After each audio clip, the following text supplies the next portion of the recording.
Collège ouest-africain des chirurgiens est une institution régionale qui a été créée en 1960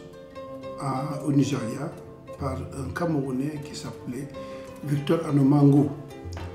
Ce collège est une institution de formation, de certification et d'accréditation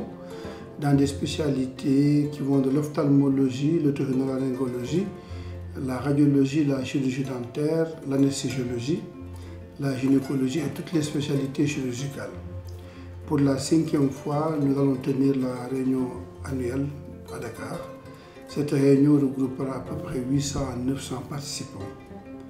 et va tenir sur 4 jours pendant lesquels nous allons échanger sur des aspects de la pratique chirurgicale dans la sous-région. Les thèmes de tenue cette année sont très importants dans la mesure où ça parle essentiellement de l'accès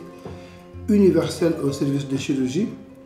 mais aussi de la nécessité de mise en place de plans nationaux de chirurgie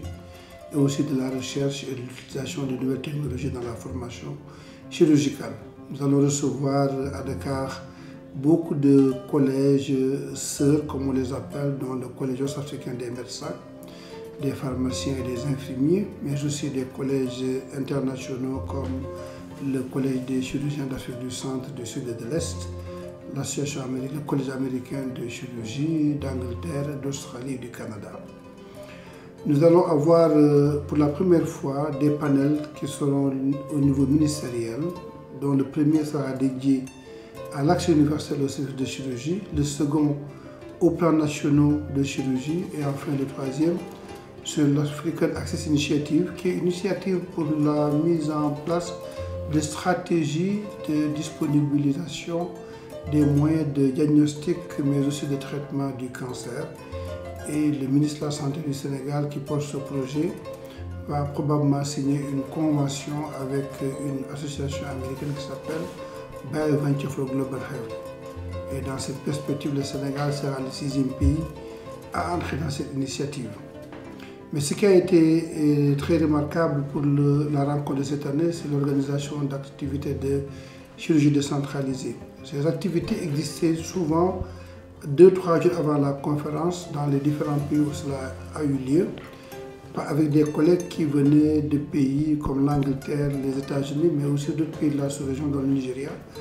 et le Ghana.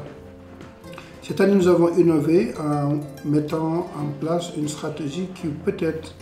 annuellement va nous faire sortir de nos services hospitaliers le mois de janvier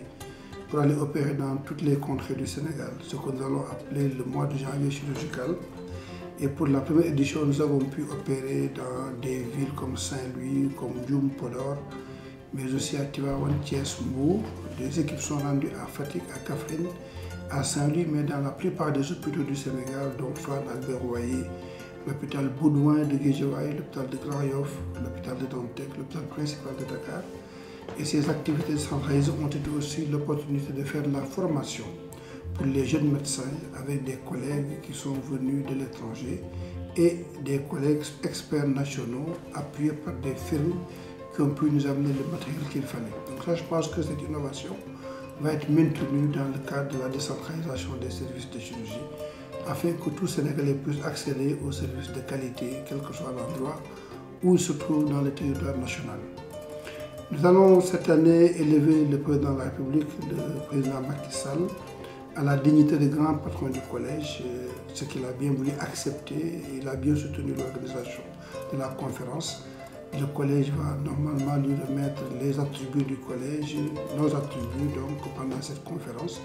où nous recevons aussi ce qu'on appelle des membres honoraires qui viendront de plusieurs pays, dont le sultan de Sokoto, qui sera présent pour recevoir sa distinction de membre honoraire du collège. Le collège se réunit alternativement dans les pays anglophones, dans les pays francophones. Et à la cérémonie de clôture, nous allons avoir le privilège d'avoir l'installation du nouveau président du collège pour les 2 années qui viennent, qui sera le professeur Saïd Magui, c'est-à-dire ma personne. En tout cas, nous espérons avoir une très grande rencontre pour cette édition de 2019, qui sera la 59e et qui, nous le pensons, sera l'une des meilleures, pour ne pas dire déjà la plus innovante des conférences que nous avons organisées depuis 1960.